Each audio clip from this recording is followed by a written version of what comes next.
My next guest on Talking Business is Tania Iezzi, who's the Director of Australia for Percepta, which is a call centre operator owned by Teletech International and Ford Motor Company. And it's a big global company, and it's in Australia now. Did I get your name right, Tania? Yes, you did. It is Tania Iezzi. Excellent. Now, yes. Percepta, as I understand it, Percepta is doing both outsourced call centres, but also you're starting to do them inside the company, inside the client's business. Absolutely. And that's turning out to be quite favourable for the companies concerned. Tell us a bit about, firstly, how did you get into that? Yeah. We have been a typical outsourcer, or had been previously, where all of the clients that we supported were run from a central base in Melbourne, central Melbourne, and we supported their customer base from our central call centre. And how many people did you have in there? We are, in global terms, we're quite a small organisation. We're about 100 employees in Australia. However, this particular client had, in all the times that I've ever spoken to him, never really understood why, in his terms, they let go of the call centre to an outsourcer and felt that it should have been maintained in-house. So we ended up offering the solution of setting up on their site. They actually went out to tender and we won that bid. So we set up our first operation in Sydney, which turned out to be quite an interesting exercise. I have to be honest, at the time that we set it up, I wasn't convinced that it was going to work well for us because of the support base was all in Melbourne. We didn't really have a support network or a leadership team in Sydney. But in hindsight, it's probably turned out to be one of the better things that we've done, and it certainly has created an opportunity for us to market an in-sourced model to other brands, and we have actually done that quite successfully with some other clients as well. And you find that you're able to compete on price, or at least compete in general, with a call centre based in the Philippines, for example? Our solution, to be fair to say, is not necessarily about offering a lower price point. We are never going to be able to compete with the likes of a Filipino operation or one based in India or China. But when you consider that the customers or the clients that we support have high value offerings, and they are the ones that want to maintain, as you know, and there's a huge focus on retaining the customer. We all know the old adage that says that it costs 10 times more to win a new customer than it does to retain an existing one. That's the area that we're in. We're talking about high-value customers, and typically those transactions are not the ones that are outsourced to the Philippines or India. Yes, well, my little business has a call centre of one who's my daughter, and that's so important to the business. And she regards herself as one of the key employees of the business for the sort of reasons you're saying. And you can, in that business, you could never imagine it being outsourced to Absolutely. India or the Philippines. So there must be a lot of businesses like that. And that's the key.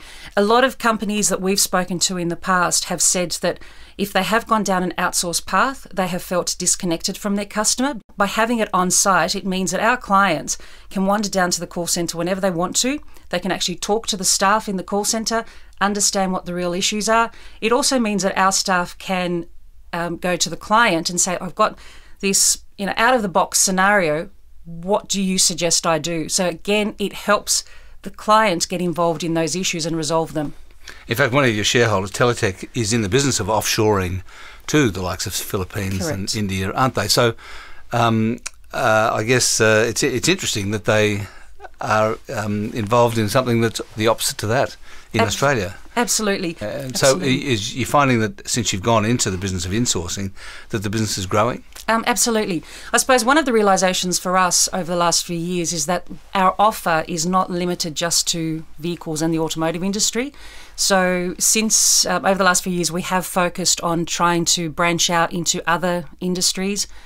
We offer a service which is actually called a welcome to the brand, which is simply if you've bought into that brand, whether it be a vehicle or in some instances, we were speaking to a client about an insurance policy. You've just purchased an insurance policy. There's a follow-up call after you've signed up that just simply says, just checking, Alan, is everything okay? Are you happy with the policy? Do you have any questions?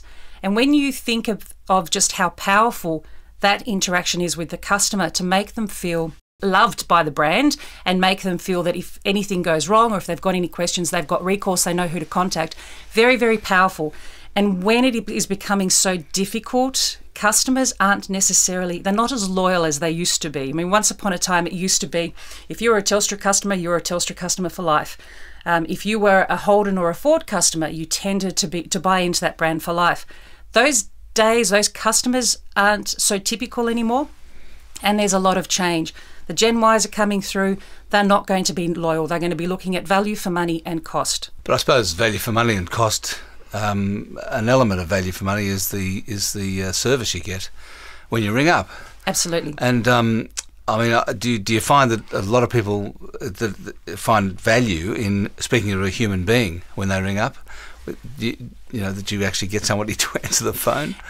Absolutely. They want to be speaking to a human being, not a machine. And the other thing we find is that people want to know, especially given that Australia is such a vast geographic, it's such a large nation, we do find customers want to know that when they are calling, they want you to know where they're calling from, which is very hard for somebody in the Philippines or in India to then know where, the outback, some of the places in the outback are. Whereas typically, whilst a call centre advisor may not necessarily know the exact location, they will know a large centre that it's near, or they'll know a little bit about the country.